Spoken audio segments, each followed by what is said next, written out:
Նախագծի հովանավոր Մոնտե Մարկետ։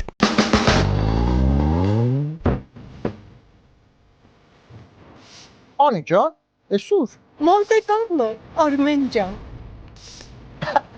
Ես էլ Մոնտե Մարկետ։ Նոր խանութ, նոր Հոլիվուդում, հայկական տեսականի, միրգ բանջարեղեն, թարմ մսամթեր եւ համոտ խորոված։ Մոնտե Մարկետ, մաչելի գներ, հաճելի սպասարկում։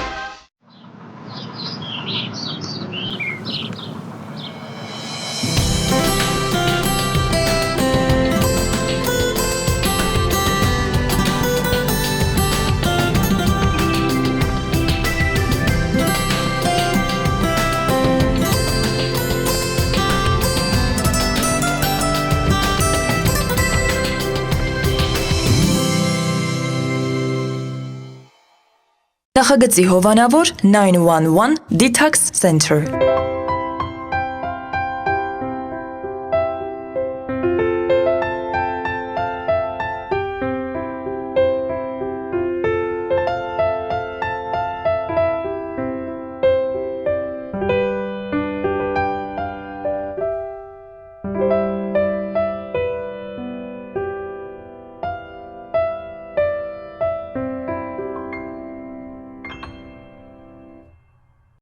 Ապացուցված է, որ չկա աշխարհում ավելի դանդաղ երևույթ, քան շախմատ խաղացող կրիան։ Բարի երեկո, սիրելի հեռուստադիտողներ, AMJ հեռուստաընկերության եթերում իր աշխատանքն է սկսում Armenian Evening հաղորդաշարը։ Այսօրվա մեր հաղորդումը լինելու է շատ յուրահատուկ, շատ տարբերվող, որովհետև մեր հյուրը նույնպես տարբերվող է։ Այնպես որ, սիրելի հեռուստադիտողներ, դուք այս պահին դիտում եք Armenian Evening, մենք այս պահին սկսում ենք մեր ծրագիրը։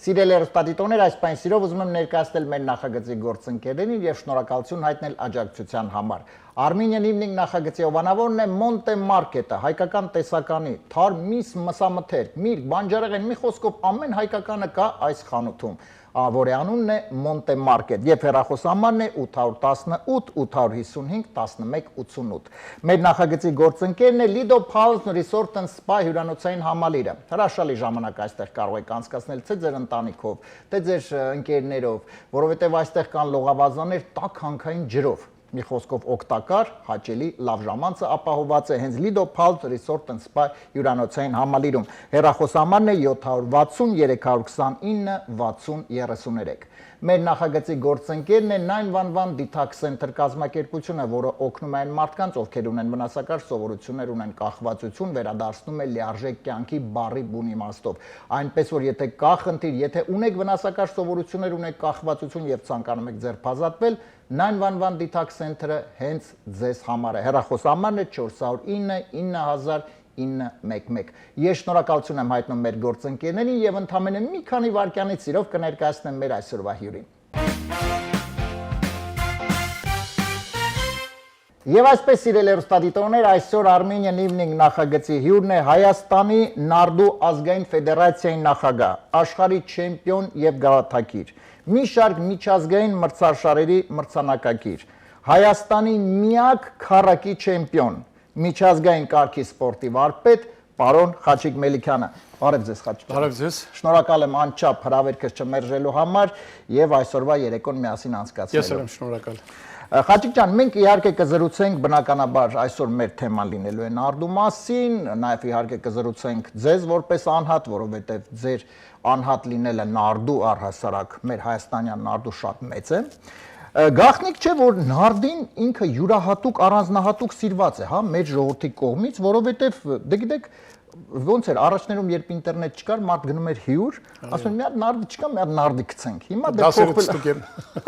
Հիմա ճիշտ ասած փոխվել է ամենը։ Հիմա առաջինը որ գնում են Wi-Fi parol-ն են հարցնում, բայց ինչևէ, ինչու՞մն է յուրահատկությունը սերը մեր հայերի դեպի նարդին։ Շատ ուրախ եմ հույր ընկալվելու համար, պարոն Արմեն։ Այո, ես կներկայացնեմ նարդին հայկական ավանդական կարճ եւ երկար խաղաձևերից եւ կներկայացնեմ միջազգային backgammon խաղաձևը, որը ամբողջ աշխարհում, աշխարհի գրեթե 50-55 պետություններում խաղում են նարդի։ Սկսած Ճապոնիայից, վերջացած մինչև դեպի մեր կողմերը Հայաստան։ Այո։ Ուրեմն նարդին ունի մոտ 5000 տարվա պատմություն, որը որ ստեղծվել է Պարսկաստան եւ Հնդկաստան այդ տարածաշրջանում է ստեղծվել։ Եվ այդ ժամանակ նարդին խաղացել են 3 հոգով, եռակողմ նարդի է եղել։ Այո, եռակողմ նարդի։ Վերջին տարիներին 5-6 տարի առաջ հեթանոսական տոնի հետ կապված, եթե չեմ սխալվում, սեպտեմբերի 22-ին հեթանոսների միության նախագահ Ներսես Ներսիսյանը Գառնի տաճարում անցկացրեց եռակողմ նարդի, որը որ շատ դժվարությունների հետ է կապված, եւ 2 տարի անընդմեջ չեմպիոնության տիտղոս պետք է նվաճվեր, հասկանային եռակողմ նարդու չեմպիոնով է լինելու Հայաստանում։ Բնականաբար ինձ բախտ վիճարկվեց առաջի տարին գրավեցի երկրորդ տեղը, երկրորդ տարին գրավեցի առաջի տեղը։ Բայց պրակտիկորեն դա Հայաստանում չի օգտագործում, չի կիրառվում, չի խաղացում, բայց մեր Հայաստանի Երևան քաղաքի վերնիսաժում եւ այստեղ էլ Գլենդել քաղաքում մենք ունենք նարդու շախմատի խանութներ, որտեղ վաճառվում է եռակողմ նարդի, բայց այնտեղ միանշանակ պետք է դա հասկանաս եւ կարողանաս խաղաս։ Շատ լավ, պարոն Խաչիկ, մենք իհարկե կզրուցենք անպայման ավելի մանրամասն նաեւ այստեղ, հա, Միացյալ Նահանգներում նարդին որքան էսպես տարածված, որքան են այստեղ խաղում, ինչպես նշեցիք, արևելքից է փաստորեն թափանցել նարդի 4-5 տեսակ, այսինքն կար տարբերակ, բայց մենք գիտենք 2 տարբերակ, չէ՞, կարճ եւ երկար։ Թե ես սխալվում եմ։ Դուք գիտեք 2 տեսակ, ես գիտեմ 10-ից ավելի տեսակ նարդու խաղատախտակի վրա խաղաձևեր։ Բայց երկուսն են խաղում։ Այո, ես Հայաստանում որպես Հայաստանի Ֆեդերացիայի նախագահ անցկացնում եմ աշնանը Հայաստանի առաջնություն, իսկ գարնանը անցկացնում եմ Հայաստանի գավաթի խաղարկություն։ Ահա։ Կարճ եւ երկար խաղաձևերից։ Մենք Հայաստանում խաղում ենք կարճ միջազգային խաղաձևը, իսկ երկար խաղաձև մենք խաղում ենք ավանդական հայկական երկար տեսակը, որը որ ընդունված է բոլոր տեղերում, բոլոր բնակարաններում, բակերում, որ խաղում են։ Պարոն Խաչիկ, ես գիտեք ինչ եմ հիշում, երբ ես մի երիտասարդ եմ, ավելի մի քիչ փոքր տարիքում եմ, միշտ հիշում եմ այն ժամանակ ավելի շատ երկար էին խաղում։ Կարճը ոնց որ ավելի պրիմիտիվ, ավելի նոր, որտեղ ես որ փոքր էի, դե բնականաբար հա ծնողը խաղում էր, ծնողի ընկերներ, հայրիկը եւ այլ, մի խոսքով միշտ երկար էր շատը։ Գուցե սխալվում եմ, բայց կարճը ավելի չէ, եթե մի քիչ պատմությունը համդեպս ուսումնասիրենք։ Ինքը ավելի բարդ խաղա, քան թե երկարը։ Բայց ինչու ես գուցե սխալվում եմ, որ ավելի շատ երկար սկսեցին վերջերս, հա, վերջերսի նկատի ունեմ վերջին մի 20-30 տարի ավելի շատ սկսեցին, քան մինչ այդ էր։ Ես հիմա նարդու ոչ թե գաղտնիքների, այլ պատմության, Հայաստանը երբ է դարել միջազգային ասպարեզ մտել, նարդին աշխարհի ֆեդերացիան ստեղծվել է 1975 թվականից Ամերիկայի Միացյալ Նահանգներից։ Լաս Վեգաս միջազգային նարդու մասին է խոսքը, Լաս Վեգաս քաղաքից։ Հայաստանի նարդու ազգային ֆեդերացիան հայտ է ներկայացրել նարդու աշխարհի ազգային ֆեդերացիա եւ անդամակցել է աշխարհի նարդու ֆեդերացիայի։ Դա կարճ խաղաձևի մասին է խոսքը։ Եվ 1991 թվականից Հայաստանում անց է կացվում նարդու կարճ եւ երկար, կարճ միջազգային խաղաձև, իսկ երկարը մեր ավանդական երկար խաղաձևը։ Եվ մենք մինչև այսօր ամեն տարի աշնան անցկացնում ենք Հայաստանի առաջնություն։ Եվ մենք ունենք առաջնության հաղթողներ, եւ ունենք շատ լավ խաղացողներ, ովքեր կարողանում են մասնակցել իրենց գիտելիքներով, իրենց խաղի փայլուն խաղալով, խաղաձևով մասնակցել աշխարհի, Եվրոպայի եւ մի շարք միջազգային մրցաշարերին։ Ես մի հարց ունեմ, գիտեք, մենք սովորենք զառը գցում ենք ձեռքերով, ճիշտ է, չէ՞ այդպես։ Բայց ես մի նկարահանման էի, երբ այնտեղ նկարահանման մեջ պետք է ցույց տանք ոնց որ նարդ ենք խաղում եւ փոքրիկ այսպես նարդ էր, որտեղ արխի մեջ չէին այսպես զառը գցում։ Դա է ճիշտը, թե այնուամենայնիվ ձեռքով։ Չէ, մի ժամանակ ես ձեզ ասեմ, այն սկզբնական շրջանում 91 թվականին, որ առաջի անգամ Հայաստանի առաջնությունն ենք մենք անցկացրել, այն ժամանակ ձեռքով էր գցվում, բայց հետո կանոնները փոխվեցին, որ ավելի վստահություն դիմացինի նկատմամբ դու ձեռք բերես, բաժակներով են սկսել զար գցելը, դա բոլոր աշխարհի բոլոր պետություններում, բոլոր միջազգային առաջնություններում բաժակը դա պարտադիր է։ Պարտադիր է։ Որտեղ որ մրցումները անցկացվում են, դա միջազգային կանոնակարգով անցկացվող մրցաշարեր են։ Դրանից բացի վերջին մի քանի տարիների ընթացքում բաժակից բացի կա այսպիսի մի քառակուսի ոնց որ ասած, քառակուսի այսպիսի մի գործիք, սարք, զարեր խառնելու դեպքում Արմեն ջան, խնդրում եմ դրեք այդտեղ, հա, այսպես զարերը նետում ես դրա մեջ եւ ինքը գալիս են գնում այստեղ, զար բռնելու հավանականությունը հարգելի հեռուստադիտողներ բացառվում է։ Բացառվում է։ Շատ մարդիկ ասում են, ես ականատես եմ եղել, մարդիկ զարը գցել են, ասել են գնացեք տեսեք դուշեշա եկել 6-6-5-5, չգիտեմ ինչ, բայց այսօր հնարավոր չի նման բաներ անել, որտեղ ցանկացած խարդախության դեպքում եւ դու կզրկվես, կորակա զրկվես, մի տարով դա կլինի, թե ընդհանրապես կլինի, մասնակցելու խաղերին եւ կտուգանվես բարձր գումարներով։ Պարոն Խաչիկ, ես ուզում եմ մի քիչ մի փոքրիկ զուգահեռ անցկացնել, բնականաբար իհարկե պետք է լավ խաղալ նարդի, որպեսզի հաղթել, մի քիչ որ զուգահեռ անցկացնելով շախմատի հետ, այնուամենայնիվ այստեղ ավելի շատ կա բախտի գործոն, թե այնուամենայնիվ Պարոն Արմեն, բախտի գործոնը միշտ էլ կա, տանից դուրս գալուց էլ պետք է բախտ ունենաս, որ ժամանակին բախտավոր տուն վերադառնաս քո ընտանիքին։ Հիմա բախտի գործոնը, ասենք ինձ մոտ դա միշտ օգնել է ինձ։ Ես հավատքով մարդ եմ, որպես քրիստոնյա, ասենք շատ դեպքերում ես զարը կարող եմ բաժակի մեջ գցել, խառնել այնքան ժամանակ, մինչև չգիտեմ իմ սիրտն ու հոգին թելադրի, որ այդ պահին ես պետքա զարը նետեմ դաշտ։ Շատ բարի, իսկ կա ինչ-որ ժամանակ, որ պետք է գցեք զարը, թե։ Այո, կա ժամացույց, տարբեր խաղերի, տարբեր մրցաշարերի ժամանակ, տրված է կոնկրետ ժամ, 11 րոպե, 25 րոպե, 15 րոպե եւ դու պետքա քո ժամանակի մեջ տեղավորվես պարտիան ավարտես ժամանակին, որը որ ասենք ժամացույցի վրա գրված է։ Շատ բարի, բայց դες օրինակ 11 րոպե դու կարող ես վերցնել զարը 11 րոպե զարանես, մարդը դիմացինին այդպես նյարդայնած դες որ ինքը չխաղան։ Ամեն ինչ հնարավոր է, բայց 11 րոպեին դու մի օինի վրա ես դա վատնում, բայց հա, այնտեղ քեզ տրված է պարտիայի տևողությունը 11, 13, 15 օինից է, ոչ թե ասենք 5 օինից։ Դու պետք է ժամանակի մեջ կարենաս տեղավորվես։ Ես ինչ եմ ասում, որովհետև էլի նույնպես եթե զուգահեռ անցկացնենք շախմատը, իհարկե նարդին ավելի էմոցիոնալ խաղ է, որովհետև երբ շախմատում մի քիչ ավելի էսպես մտածված, նարդիում անպայման դու լսում ես ամեն մի արտահայտություն սկսած նրանից, որ գիտես նարդին ես եմ գրել, իմ գրքերը կարդալի դեպ կա գիրք նարդու մասին։ Միանշանակ գրք կա, Հայաստանում գրված գրքեր կան եւ աշխարհում կա գրված գրականություն, այսօր ճապոնացիներն են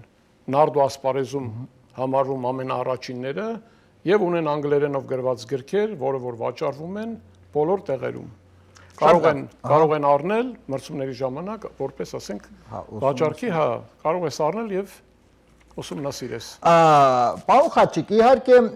նարդին եկել է արևելքից, դա համարվում է տղամարդկանց խաղ, երևի նաև նրա համար է, որ արևելքում, հա, կանանց չէ, թույլատրվում։ Կանայք էլ են խաղում։ Բայց հիմա կանայք խաղում են, չէ՞, այսպես։ Հիմա էլ են խաղում տղամարդկանց հետ միասին։ Հավասարաչափ, այսինքն կանայք արդեն սիրված։ Այսօր Կալիֆոռնիայի այս նահանգում, Կալիֆոռնիայի նահանգում ամեն չորեքշաբթի եւ կիրակի օրերը առաջնություններ է տեղի ունենում, մեզ հետ հավասար կանայք գալիս են խաղում են։ Շատ բարի, քիչ ուշ մենք անպայման կզրուցենք, դուք նաև կասեք ոնց է պայմանները, գուցե մեր հեռուստադիտողները հիմա կցանկանան մասնակցել, ինչու ոչ։ Հիմա նայեք, ես կցանկանամ մի քիչ զրուցենք ֆեդերացիայի մասին, Հայաստանի նարդու ազգային ֆեդերացիայի նախագահ, եթե չեմ սխալվում 2008 թվականից։ Ահա, մի քիչ առհասարակ մի քիչ պատմեք ֆեդերացիայի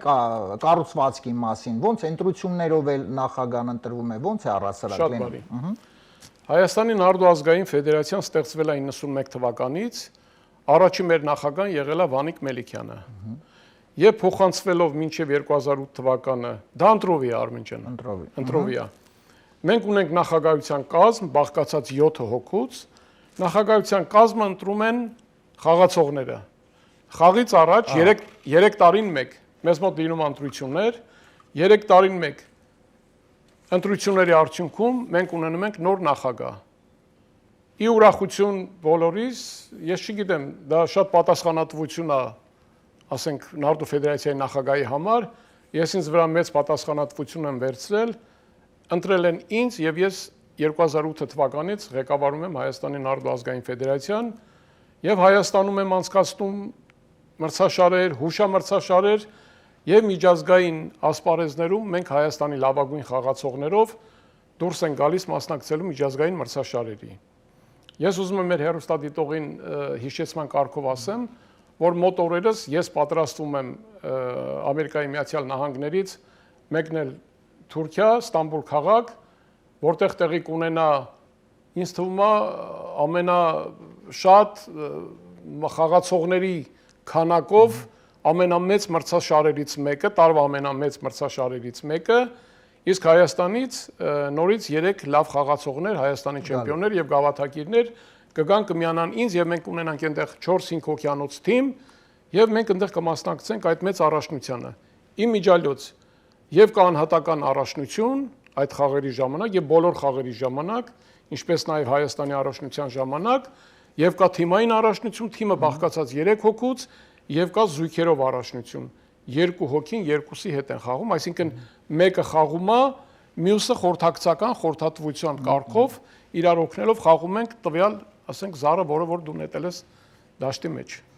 Շատ հետաքրքիր առհասարակ, բայց տեսեք, Հայաստանի նարդու ազգային ֆեդերացիա, տեսեք գնում եք մրցումների եւ այլ, բայց դա որոշակի առումով իհարկե կապված է միջոցների, հա, ինչպես է առհասարակ գոյատևում, որովհետեւ դա դժվար, բավականին լուրջ աշխատանք է եւ նախ ուզում եմ շնորհակալություն հայտնել, որովհետեւ ձեր շնորհիվ, ֆեդերացիայի շնորհիվ այս հրաշալի խաղը կարողանում են առհասարակ մեր հայ սպորտսմենները ներկայացնեն, բայց դա բավականին դժվար է։ Կա ինչ որ աջակցություն։ Ես չեմ կարող մոռանալ սկսած 1991 թվականից եւ մինչեւ վերջերս մեր հովանավորներին ես պարտադիր պետք է հիշեմ, որը որ բոլորս ենք հիշում, Կաթի գործարանի գլխավոր տնօրենը Սմբատ Տոնոյանը մեր երկար տարիներ նարդու ֆեդերացիայի հովանավորն է եղել։ Դրանից հետո մենք ունեցել ենք հովանավորներ Սեյրան Պողոսյանը, Սիգարոն գործարանի ոնց որ ասած հիմնադիրը, Սիգարոն գործարանի հիմնադիրն էր երկար տարիներ հովանավորում մեր ֆեդերացիային եւ վերջի 10 տարիները անձամբ հովանավորել է ֆեդերացիային Գագիկ Ծառուկյանը, Հայաստանի ազգային օլիմպիական կոմիտեի նախագահն եւ մի քանի տարի ես որպես էջմիածնեցի հովանավորություն, ասենք մի քանի տարիներ վերցրել էր իր վրա հովանավորությունը Արմեն եւ Արտուր Ասատրյանները։ Իդեպ շատ հետաքրքիր է, որոնցից ես կուզեմ մեծ իմ երախտագիտությունը, շնորհակալությունս հայտնել բոլորին, բոլոր հովանավորներին նարդու հովանավորության հետ կապված։ Շատ լավ։ Էլի Էջմիածինի գործոնը, գիտեք, բան խոչիկ, երբ որ հյուրեր են գալի երգիչ-երգչուները, միշտ հիմնականում, այսպես Գյումրիից Էջմիածինցիք շատ տաղանդավոր են լինում։ Շնորհակալություն։ Էս էլ է պաստորեն։ Շնորհակալություն։ Աշխարհի չեմպիոն եւ գավաթակիր։ Մի քիչ պատմեք, այդ, հա, ինչպես ստացվեց, առհասարակ, այսպես ոնց ստացվեց այդ աշխարհի չեմպիոնը, ինչ զգացմունքներ եւ այլ մի քիչ դրա մասին խոսենք։ Ես ձեզ ասեմ, 1998 թվականին, մինչև 98 թվականը ես եղել եմ Հայաստանի չեմպիոն եւ դրանից հետո ես մասնակցել եմ միջազգային մրցաշարերի։ Իմ առաջին մրցաշարը եղել է 93 եւ 95 թվականներին Ռուսաստանում անցկացվող նարդու առաջնությանը, որին որ ես մասնակցել եմ, առաջին անգամ գրավել եմ 3-րդ տեղը, երկրորդ անգամ գրավել եմ 2-րդ տեղը։ Իսկ 98 թվականին, 1998 թվականին աշխարհի գավաթի խաղարկություններ անցկացվում Ստամբուլ քաղաքում, ես այնտեղ նվաճել եմ աշխարհի գավաթ, հետ վերադառնանք դեպի մեր օրերը, 98-ից հետո ես 2001 թվականին մասնակցել եմ Իտալիայի Վենետիկ քաղաքում, դա կարելի ասել Եվրոպայի առաջնություններ, ես դուրս էի եկել ֆինալ ֆրանսիացի լավ խաղացողի հետ, որտեղ ասենք բախտի գործոն ինձ ժպտաց, իմ Սուրբ Էջմիածինը ոնց որ ասած, ինձ հովանու ներքո զառին շատ սիրեց, մի խոսքով ես հաղթեցի ֆրանսիացուն եւ հռչակվեցի այդ ժամանակ, չէ, Եվրոպայի չեմպիոն 2001 թվականին Իտալիայում անցկացվող, իսկ 2002 թվականին Հայաստանի թիմը իմ գլխավորությամբ Կոլյա Մոսոյան եւ Սամվել Աղրամանյանի գլխավորությամբ մասնակցել ենք աշխարհի առաջնությանը, որտեղ որ հաղթելով աշխարհի գրեթե 5-6 ուժեղագույն թիմերին եւ ճանաչվել ենք աշխարհի չեմպիոն։ Վերադառնալուց հետո Հայաստան մենք ներկայացրել ենք հայտ աշխարհի չեմպիոնի եւ Հայաստանի կառավարությունը իր որոշման համաձայն սպորտ կոմիտեի Հայաստանի սպորտ կոմիտեի նախագահի որոշմամբ մեզ շնորհվել է միջազգային կարգի սպորտի վարպետի կոչում, որակավորում դա որպես։ Այո, ես դա ուզում եի անպայման, որտեղ Հայաստանի միջազգային կարգի սպորտի վարպետ, այսինքն դա կառավարության որոշմամբ է։ Բոլոր սպորտաձևերում դա կա, տարբերություն չկա նարդի, հունահռոմեական մշամարտ, շտանգա, թե բոքս։ Պարոն Խաչիկ, Հայաստանի միակ քառակի չեմպիոն։ Այսինքն ոչ ոք չի կարող այս ռեկորդը անցնի փաստորեն։ Չէ, ես չեմ կարող ասել, որ չի կարող, բոլորն էլ հնարավորություն ունեն։ Այո, բայց դա հնարավորություն ունեն։ Բայց բախտը ինձ ժպտացել է, ես եմ դարձել քառակի չեմպիոն։ Իմիջիալոց ես որ երրորդ անգամ պետքա դառնայի, երկու անգամ Հայաստանի չեմպիոն էի, խաղում էի Արտուր Մուրադյանի հետ, նա էլ էր երկու անգամ Հայաստանի չեմպիոն դառել։ Ինձանից առաջ նախագահան Արտուր Մուրադյանն է եղել, որը որ շատ բան արել Հայաստանի նարդու զարգացման համար եւ դա փոխանցվել է ինձ, ես այսօր շարունակում եմ իմ նախկինում ֆեդերացիայի նախագահների գործն եմ շարունակում եւ համոզված եմ, որ բոլորը պետքա գոհ լինեն կատարված աշխատանքի համար։ Դա թիմային աշխատանք է, որը որ մենք անում ենք։ Եվ այդ ժամանակ էլ բախտի գործոնը ոնց որ ասած բախտին ճպտաց, ես Արտուրին հաղթեցի, ես դարա երագի, Արտուրը դարձավ երկու անգամ չեմպիոն մնաց նույն տեղում, ես հաջորդ առաջնությանը նորից հաղթեցի դարա քառակի չեմպիոն, այս 2 տարի ես չեմ մասնակցում Հայաստանի առաջնություններին, Արտուրը անցած տարի հաղթելով դարել է երագի չեմպիոն եւ համարյա մոտ է։ Համարյա մոտ ենք, հա, ես համարում եմ, որ Արտուրն էլ Հայաստանի լավագույն ուժեղագույն խաղացողներից է եւ ունենք մենք հնգյակ լավագույն խաղացողների։ Հա, ինչպիսին է այդ կառուցվածքը, այդ սիստեման ինչպես է առաջնությունները անցկացվում։ Հիմա տեսեք, պարոն Արմեն, մենք հայտարարություն ենք տալիս նախորոք, որ խոսքի օրինակ ես հիմա եմ այդ հայտարարությունը տալիս, որ մայիսի 3-ին եւ 4-ին Հայաստանի Երևան քաղաքում շախմատին կենտրոնական տանը տեղի կունենա այս տարվա 2025 թվականի նարդու գավաթի խաղարկություն։ Այդ ժամանակ ես Ստամբուլից հետո պետք է մեկնեմ Հայաստան, Հայաստանի գավաթի խաղարկությունը անցկացնեմ եւ վերադառնամ Ամերիկայի Միացյալ Նահանգներ։ Ինչպես է դա արվում։ Նախորդ մենք հայտարարություն ենք տալիս եւ TV-ով եւ հայտարարությունների կարգով փակցնում ենք, որտեղ որ այդ փակցնելու իրավունքը կա։ Հայտարարություններից հետո մարդիկ զանգահարում են, գրանցվում են կամ գալիս են տեղում են գրանցվում, առավոտյան մինչև ժամը 11-ը կարող են գալ եւ գրանցվել։ Գրանցվելուց հետո մենք անցկացնում ենք վիճակահանություն։ Մասնակիցների ըստ մասնակիցների քանակի, եթե մասնակիցների քանակը չի գերազանցում 32-ը, մենք կազմում ենք 32-ի համար աղյուսակ։ Եթե գերազանցում է, մենք կազմում ենք 64 հոգու համար աղյուսակ։ 32-ի դեպքում մենք դա անցկացնում ենք օլիմպիական խաղաձևով, այսինքն պարտվող դուրս է մնում հաջորդ խաղին մասնակցելու իրավունք ինքը չի ունենում։ Բայց աշխարհի մնացած առաջնությունների ժամանակ, միջազգային խաղերի ժամանակ այդպես չի, քանի որ ժամանակի մեջ մենք 7 օր, 8 օր, 5 օր ատևում այդ առաջնությունը, այնտեղ մեզ տալիս են 3 անգամ շանս են տալիս, consolation, տալիս են շանս եւ last շանս հնարավորություն, որ դու կարողանաս գոնե դրանով գաս մոտենաս գոնե առաջի ությակի մեջ կարենաս ասենք ինչ որ մի բան գրավես։ Իսկ Հայաստանում այդպես չի։ Հայաստանում մենք անցկացնում ենք տարվող դուրս է մնում պայքարից։ Եվ այդպես 32 աղյուսակի դեպքում մի խաղից հետո մնում են 16, 8, 4 եւ 2։ Ֆինալի դեպքում ստանում են դրամական պարգև Հովանավորի կողմից, ստանում են պատվոգիր, ստանում են գավաթ, գավաթի խաղարկության ժամանակ եւ դառնալով Հայաստանի գավաթակիր կամ Հայաստանի չեմպիոն Արմեն ջան։ Այսպես է անցվածման կարգը։ Այո, իսկ եզրափակիչում մի խաղ են անցկացնում միասին։ Այսինքն մինչև 5-ը, հա, այսպես ասեմ։ Չէ, մինչև 5-ը մեզ մոտ հասկացողություն չկա։ Սկզբնախաղը մենք սկսում ենք գավաթի խաղարկությունը 7 հոյինից։ 7-ից հետո կիսա եզրափակիչը 9, իսկ եզրափակիչը մենք խաղարկում ենք 11 միավորից։ Բայց Այնտեղ կա միջազգային կանոնակարգի համաձայն, այնտեղ վերանում է բոլոր բախտի գործոնները։ Այս կուբիկը ինչ է նշանակում, եթե դու խաղացողի նկատմամբ ունես դիրքային առավելություն, որ խաղացողը պատահականության վրա չգնա, դու խաղացողին առաջարկում ես խաղը կրկնապատկենք։ Ընդունենք դու ստացել ես մի դիրք, դիմացի նկատմամբ ոչ ցանկալի դիրք, քո նկատմամբ, ասենք քո համար շատ լավ դիրք է, ասենք որ պատահականության, ասենք դիմացինը չգնա, դու առաջարկում ես երկուսը, սա ինչ է նշանակում, կամ այդ process-ի ժամանակ, այդ ընթացքում ինչ դիրք որ կա, դու ինձ տալիս ես 1 միավոր, եթե չես տալիս այդ միավորը, այս կուբիկը դնում ես քո մոտ, այստեղ խաղը շարունակվում է։ Ցանկացած խաղացող, ով դա հաղթի, 2 միավոր է գնում։ Մարս անելու դեպքում Մարսը բազմապատկած 2-ով դառնում է 4-0։ Եթե իմ կիսադաշտում ընդունենք այսպիսի դիրք կա, հարգելի հեռուստադիտող,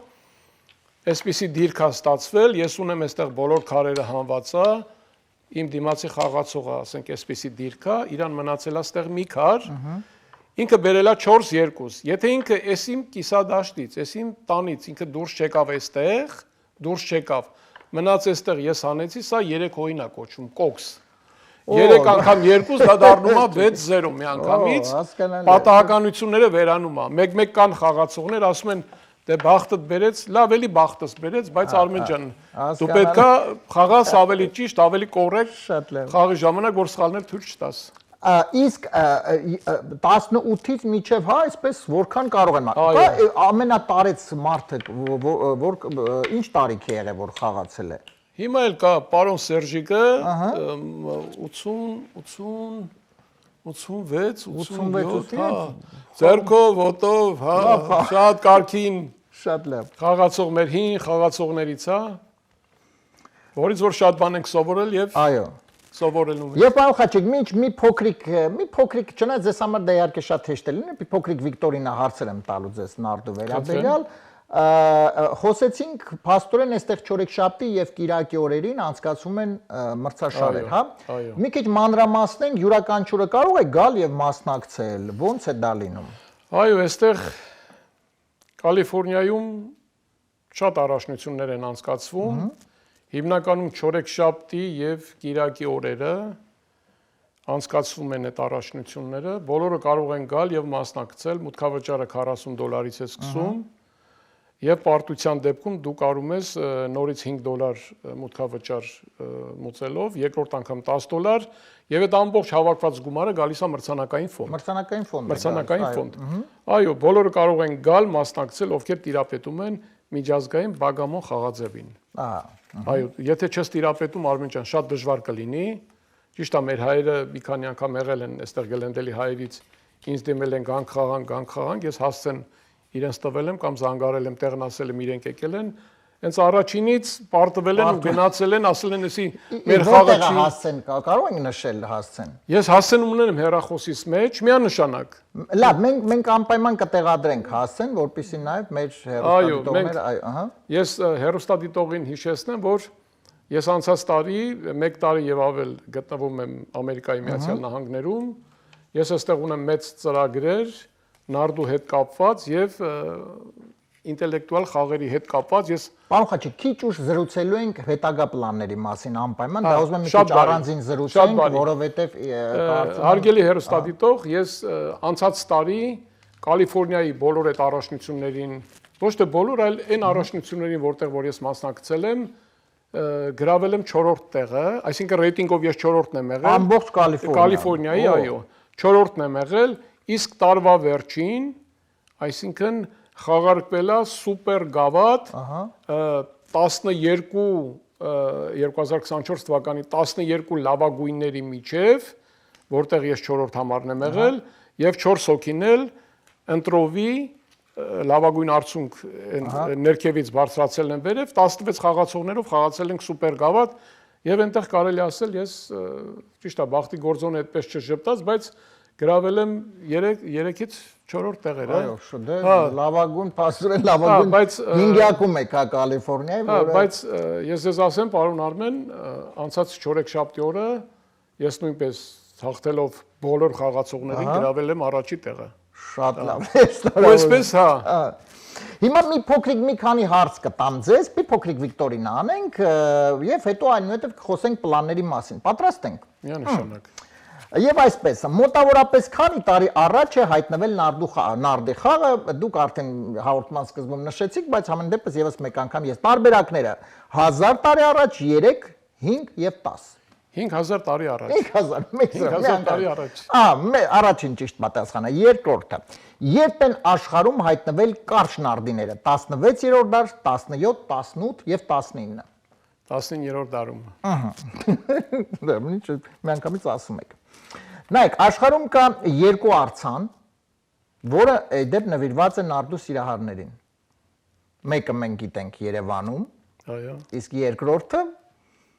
ես ասեմ տարբերակները։ Փարիզ, Գլենդել, Վլադիկավկազ եւ Սանտա Մոնիկա։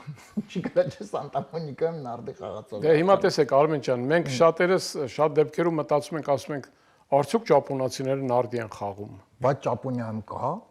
Ճապոնիայի մինչև 6-րդ դասարաններում նարդու դասընթացներ են դասավանդում, որը կապված է մաթեմատիկական հաշվարկի հետ։ Ահա։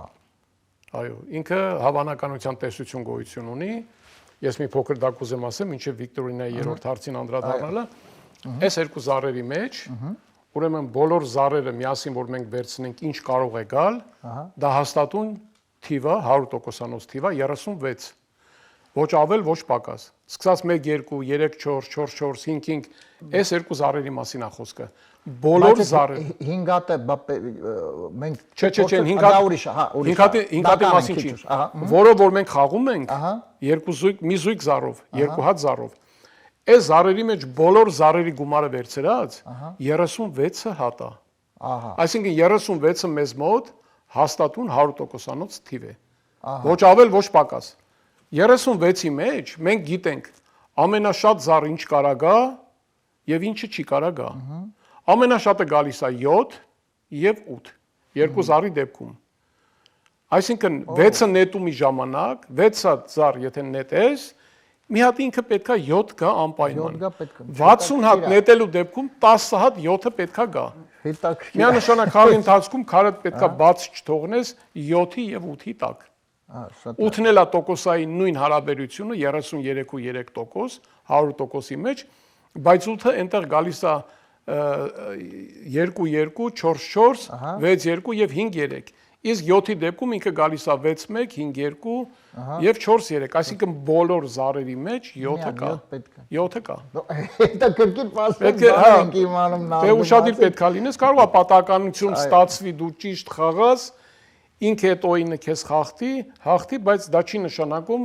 որ ինքը կարա անընդհատ փորձառու խաղացողին հաղթի։ Ես ինքս սիրում եմ իհարկե նարդի խաղալ եւ սիրահար եմ նարդու խաղալը, բայց ձեզ լսելով ես հասկանում եմ որքան ես հերո եմ նարդի խաղալը, որովհետեւ ին մատածենք եւ խաղալ, բայց ինձ մեկ Արմեն ջան, շատ ներողություն եմ խնդրում, ես այստեղ մեծահասակների մանկապարտեզներում ինձ հրավիրում են անցկացնել նարդի մի անգամ շախմատ են կազմակերպել, ես գնացել եմ, անցկացրել եմ նարդու հետ կապված եւ այնտեղ ինձ միշտ հարց են տալիս, որ բախտի գործոնը շատ է, չգիտեմ, արի մի հատ կրեմ, այտենց չի կարա լինի, ես գիրք ունեմ գրած, ձեր ասացի պես, հա, բայց այդպես չի կարա լինի, ինձ մեկ հարց են տալիս շախմատի եւ նարդու հետ կապված, ես միանշանակ ասում եմ, որ ուժեղ շախմատ խաղացողը, գրոսմայստերը, հենց առաջի պարտիայից ինքը երևում է, որ ինքը ուժեղ շախմատ գրոսմայստեր է։ Իսկ ուժեղ նարդիստին դու մի պարտիա խաղալու ժամանակ չես կարա տարբերես, որ ինքը ուժեղ է։ Եթե քու մեջ մտած այն լոգիկան, որ դու չես ընդունում ուժեղ նարդի խաղացողին, 10 պարտիա խաղալու դեպքում հաստատ 8 պարտիան, որ դուք տարվեք, նոր կզգաք դիմացի նարդիստի ուժեղությունը։ Ես բայց հասկանում եմ մի բան, որ դուք օրինակ եթե գնում եք կամ ձեզ մոտ հյուր են գալիս, կամ եթե դուք եք գնում, ոչ մեկ ռիսկ չի անում, համարձակություն չանի, Խաչիկ մի հատ կարող են նարդի խաղան։ Ոչ մեկը ռիսկ չի անի ձեր հետ։ Չէ, խաղում են։ Հա։ Բայց իրենք գիտեն, որ պարտվելու են մեկ։ Չէ, ես չեմ ասի, որ ես ամենաուժեղն եմ Հայաստանում, նման բան չկա։ Բայց ամենաուժեղն եք, ինչպես ասած։ Չէ, դե տվյալ բային քառակի չեմպիոն եմ, բայց չի նշանակում ես ամենաուժեղն եմ։ Շատ լավ։ Արմեն ջան։ Եվ վերջին հարցը Վիկտորինն է, որ երկիրն է համարվում կարճ նարդու հայրենիքը։ Հայաստան, Մոնղոլիա, Անգլիա, Միացյալ Նահանգներ։ Միացյալ Նահանգներ։ Շատ լավ։ Ես այսպես կասեմ, բայց հայրենիքը Պարսկաստան եւ Հնդկաստան 5000 տարի առաջ։ Շատ լավ։ Եվ պարոն Խաչիկ, հիմա մի անդրադառնալ է մի փոքրիկ վերջում անակնկալ ձեզ կխնդրենք, հա, կապված նարդու հետ ցույց տակ մեր հեռուստատիտողներին, հիմա մի քիչ կխոսենք, կցանկանամ զրուցել մոտակա պլանների մասին, որը դուք արդեն իսկ նշեցիք։ Եվ այսպես, արդեն փաստորեն 2 տարի Միացյալ Նահանգներում բավականին լուրջ աշխատանքներ է տարվում նարդու հետ կապված, որպեսզի մարդիկ խաղան, նախ կա ինչ որ այսպես խմբակներ նարդու, որ գան, թե դեռ այդ դա չկա։ Դեռ չկա։ Ես իմ նպատակն է, ես տեղափոխվել եմ Ամերիկայի Միացյալ Նահանգներ, որպեսզի այստեղ առաջերտին զարգացնեմ ավանդական նարդու կարճ եւ երկար խաղաձևերից, առաջնություններ կազմակերպեմ եւ համախմբվենք բոլորս միտեղ եւ դրանից բացի ես կունենամ իմ ակումբը, որտեղ մարզատրամաբանական խաղերի առաջնություններ ես կանցկացնեմ, դա կլինի նարդի, շաշկի, շախմատ եւ մնացած խաղատեսակները, մարզատրամաբանական։ Եվ մենք միանշանակ որոշել ենք իմ գործընկերների հետ միասին ունենանք մեր դպրոցը, որտեղ երեխեքը կարող են հաճախել եւ շախմատի, եւ նարդու հետ կապված, եւ շաշկու հետ կապված։ Մենք դա լրացուցիչ Արմեն ջան կհայտարարենք, որովհետեւ գնումը թղթաբանության process-ն է գնում, ես կուզենամ մոտ ժամանակներս շատ կուզենամ, որ դա արդեն ստացվի լինի, բայց համոզված եմ մի ամսվա ընթացքում ես դա կհասցնեմ վերջնական ավարտին եւ կունենանք մեր հայ-ամերիկյան նարդու ասոցիացիան եւ կունենանք մեր ակումբը, որտեղ որ ես կանցկացնեմ նարդու առաջնություններ, որտեղ որ կան հայերն ավելի շատ են, հայաշատ համայնքներում, ես միանշանակ կշրջագայեմ եւ կանցկացնեմ առաջնություններ։ Եվ կարծում եմ դա ինձ թվում է ոչ միայն գաղափար այնպեսի լավն է, որ ոչ միայն հայերը ինձ թվում է կգան ակում, նաեւ օտար ամերիկացիները շատ են, այո։ Այդ շատ են սիրում, հա, ամերիկացու նարդի խաղալը, շատ են սիրում։ Շատ լավ, դե եւ մինչ մի փոքրիկ անակնկալ կխնդրեմ, հա, ձեզ կապված մեր հեռուստադիտողներին նույնպես ցուցադրենք, մի փոքրիկ գաղտնիքներ բացենք նարդու հետ կապված, բայց ընդամենը մի քանի վայրկյանից, եթե կարելի է, իսկ այս պայն սիրելի հեռուստադիտողներ, եւս մեկ անգամ ուզում եմ նշել մեր նախագծի գործընկերներին եւ շնորհակալություն հայտնել աջակցության համար։ Armenian Evening նախագծի հովանավորն է Monte Market, որտեղ ամեն ինչ հայկական է, հայկական տեսականի, միրգ բանջարեղեն, թարմ, մսամթերք, խորոված իհարկե ավանդական, այդ ամենը Monte Market-ում 815 855 1188։ Մեր նախագծի գործընկերն է Lido Palms Resort and Spa հյուրանոցային համալիրը, որտեղ դուք շատ լավ կարող եք ժամանակ անցկացնել, հաճելի եւ օգտակար, այստեղ կարող եք ընդունել տաք հանքային ջրով լողավազանում անցկացնել ժամանակ, շատ բարձրակարգ սպասարկում, սնունդը շատ համեղ է, մի խոսքով լավ տրամադրություն, լավ ժամանակ անցկացնելու համար պետք է այցելել Lido Palms Resort and Spa հյուրանոցային համալիր։ Եվ մեր նախագծի գործընկերն է 911 Detox Center-ը, որտեղ մասնագետները շատ եւ շատ մարդկանց օգնել են, ովքեր ունեն վնասակար սովորություններ, այնպես որ եթե ձեր շրջապատում կա դուք ունեք նման խնդիր, ունեք վնասակար սովորություններ եւ ցանկանում եք ձերբազատվել, 911 Detox Center-ը կօգնի ձեզ։ Հեռախոսահամարն է 409 90911։ Ես շնորհակալություն եմ հայտնում մեր գործընկերներին եւ այս պահին հայացքս ուղղում եմ դեպի պարոն Խաչիկը, որովհետեւ հիմա մենք մի փոքրիկ նարդու գաղտնիքների բացահայտում կանենք, դուք էլ շատ ուշադիր դիտեք։ Շատ բարի պարոն Արմեն, ուրեմն այսպես, նախ առաջերտին դու գիտես քո մրցակիցնով եւ որ համարի սեղանի շուրջ ես դու նստելու եւ խաղալու։ Ես որպես փորձառու նարդի խաղացող, ես առաջնահերթ ընտրում եմ այս դիրքով խաղալ, ոչ թե այս դիրքով, այսինքն սա ինչ է նշանակում, ինձ համար ավելի լավ տարբերակ է, որ ես բոլոր իմ 15 խաղաքարերը բերեմ տեղավորեմ իմ ձախ կիսադաշտում, սա իմ տունն է, սա իմ բակն է։ Դա ցանկություն է, այդպես թե պարզապես ինչ Չէ, դա ասենք փորձառու խաղացողները դա գիտեն, ես հեսա բացատրեմ դա ինչի համար է արվում։ Եթե մարդը դիմացից խաղացողը չի համաձայնվում այս տեսակ շարվածքի հետ, նա ասում է եկեք զարգցենք, ով մեծ զարկ բերեց, իր ուզած դիրքով էլ սա շարենք։ Սա ինչ է նշանակում։ Վերջնական խաղի process-ի ժամանակ ես իմ 15 քարերը եւ դիմացի խաղացու իր բոլոր 15 քարերը հավաքում ենք մի դաշտում։ Կարճ եւ երկար նարդի խաղալու ժամանակ կարճի դեպքում հավաքում են մի դաշտ, երկարի դեպքում տարբեր դաշտեր քարերը հավաքվում։ Դա երկարի եւ կարճի մասին։ Ես որ հավաքում եմ իմ տունը սա է, բոլոր քարերը գալիս են այստեղ, այս դաշտը լիովին ազատ է լինում, ինձ զարգցելը շատ ավելի հարմար է, իմ դաշտը ազատվում է, այնտեղ կա այսպիսի օրենք, ամեն մի խաղացող զառերը պետք է նետի իր աջ կիսադաշտում։ Իմ աջը սա է, դիմացինի աջը սա է։ Եթե դիմացինի համար այս բոլոր խաղաքարերը հավաքում են այստեղ, իր համար շատ դժվար է զառ նետելը, շատ լավ։ հա, իսկ ինձ համար շատ հեշտ է այստեղ նետելը եւ ասենք Ես կներեք ընդհատում եմ մի փոքրիկ բան ասեմ։ Ես օրինակ փաստորեն ինձ համարում եմ ոչ պրոֆեսիոնալ, որովհետև ես սիրում եմ այստեղ հավաքել երեք այստեղ այս կողմ եմ, չգիտես ինչու սիրում։ Բայց զառը պետքա պարտադիր դու զառը պետքա մի դաշտի մեջ նետես, այս դաշտում զառը չի հաշվում։ Դու քո աջ կիսադաշտում դիմացի խաղացողն էլ իր աջ կիսադաշտում պետքա նետի։ Հասկանալ է։ Տեսակ փաստորեն սիրելի երբ ինչ հետաքրքիր նորություն է։ Դրա համար երբ որպեսի ճիշտ խաղակն արդի, ես այսօր կխաղամ, այսինքն ոնց։ Հիմա տեսեք, պարոն Արմեն։ Ուրեմն խաղի ընթացքում կա դիրքային առավելություն։ Ասենք եթե սա իմ առաջի կետն է։ 1 2 3 4 5 6 12 18, սա իմ 24-րդ կետն է, որտեղից ես 24 միավորով պետքա գամ հասնեմ այստեղ, 24-ով։ Մենք ընդունենք խաղի ընթացքում ստացել ենք մի դիրք,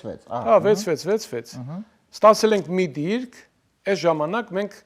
միավորները հաշվում ենք, ընդունենք ես հաշվում եմ 115 միավորից ես իմ բոլոր քարերը, խաղաքարերը կհանեմ եւ կհաղթեմ, դիմացինին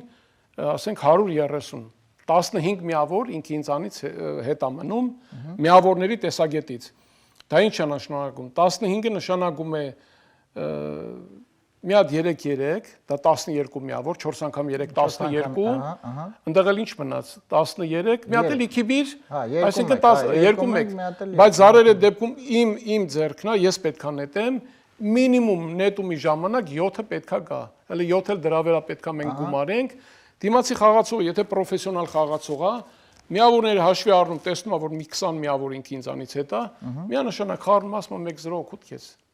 Այսպես խաղը ավարտվում է, անցնում ենք հաջորդ օրին։ Խաղալու ընթացքում, խաղը վերջանալուց հետո մեր մոտ ինչպես է, հաղթողը զառը նետում է։ Բայց այստեղ նման բան չկա։ Ամեն մի խաղացող նետում է մի զառ, ընդունենք դուք բերեցիք 1, ես բերեցի 3, ես արդեն 3-1-ը խաղում եմ։ 3-1-ը արդեն խաղում։ Արդեն հաջորդ նետումը մեր դիմացինինն է։ Սա ինչի համար է արվում, որտեվ առաջի զառ նետողը ընդունենք 6-6, 3-3, 1-1, 4-4, առաջի զառի հետ լավ նետման ժամանակ որ բերեց, ինքը կունենա մեծ դիրքային առավելություն,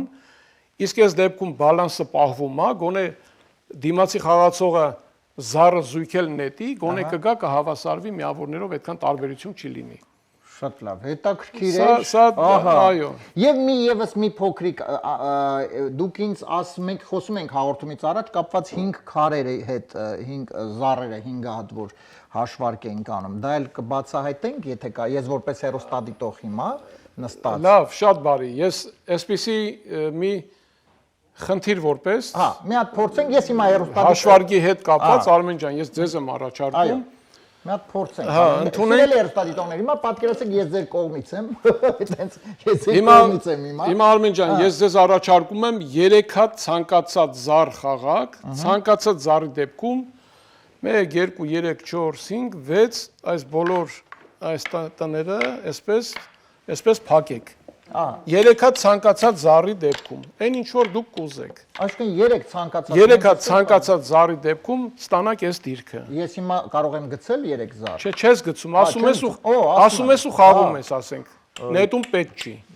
Ասենք միանշանակ, ասենք Օրինակ, ես համոզված եմ, որ չգիտես, հա, դե ես համոզված եմ չգիտես, բայց սա գաղտնիք չի ինձ համար, ես կուզեմ մեր հեռուստադիտողին ցույց տամ, հա։ Սա խնդիր է։ 3-3, 2, 3 եւ 4։ 3-3։ Հաջորդ զարը ես խաղում եմ 4-4։ 2, 3 եւ 4։ Երրորդ զարը ես խաղում եմ 6-6։ Սա 2, սա էլ 2։ Եվ 3 զարի դեպքում մենք ստացանք այս դիրքը։ Մարս կարելի ասել, որ Չէ, մարս չէ, չէ։ ամենայն դեպս Այս երկու քարի դեպքում կարելի ասել, չէ, մի 10% Մարսի հնարավորություն կարա լինի,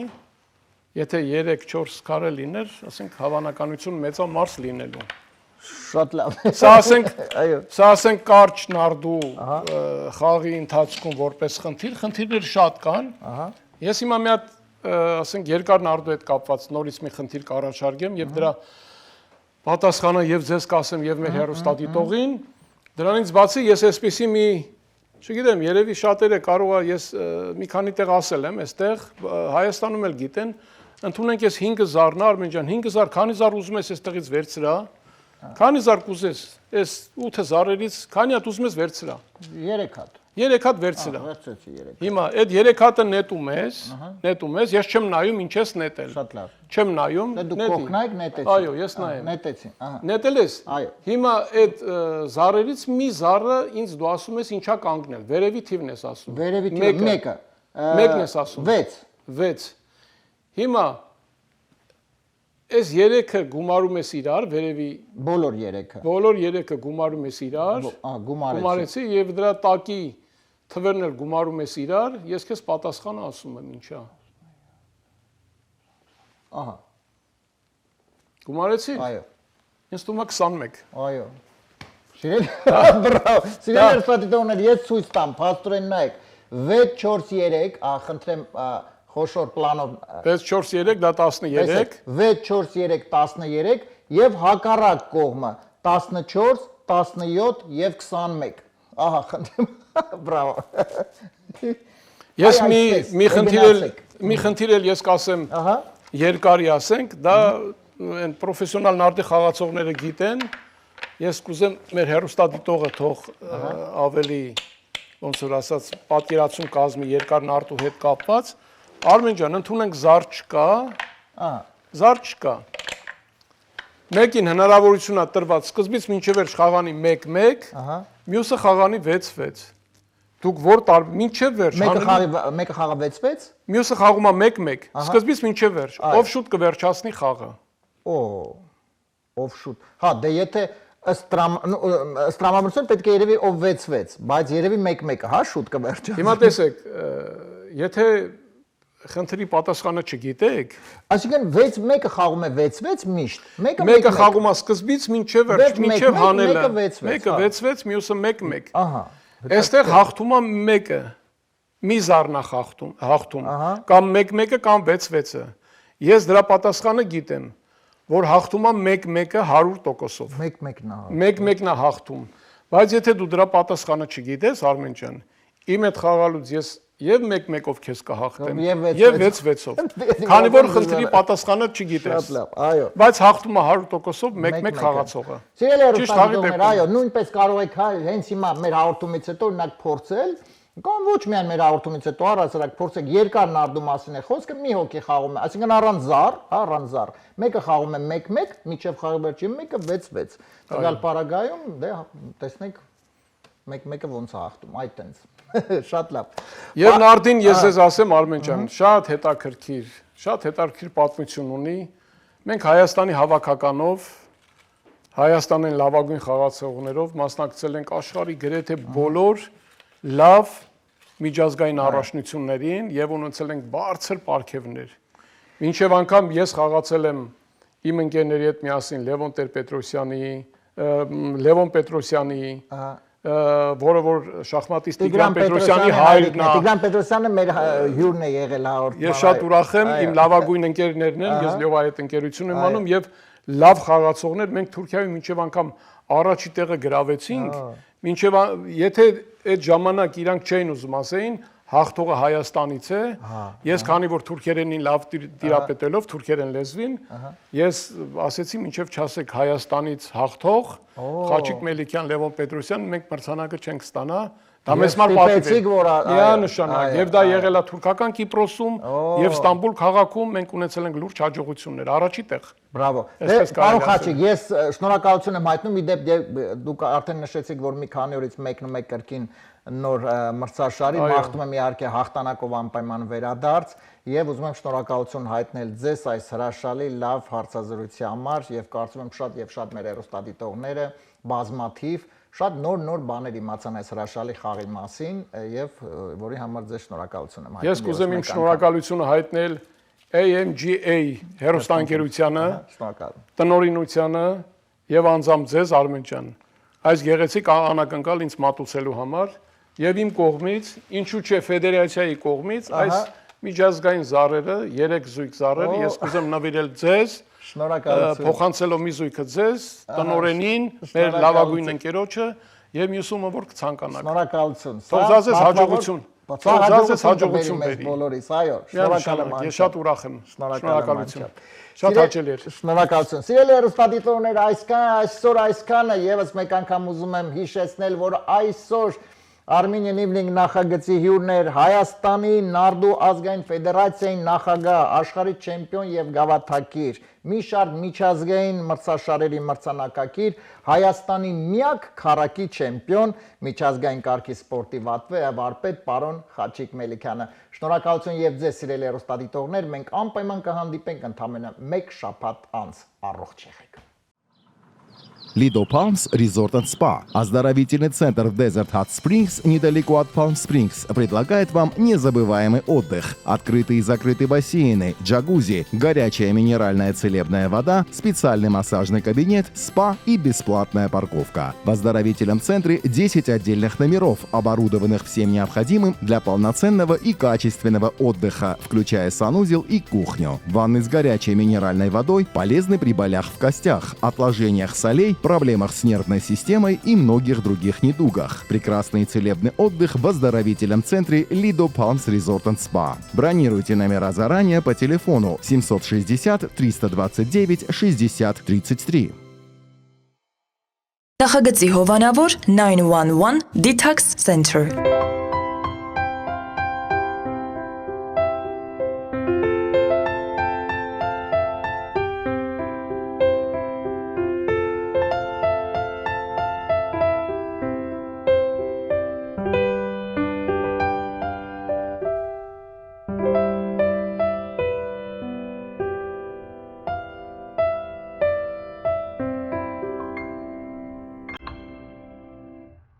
Նախագծի հովանավոր Մոնտե Մարկետ։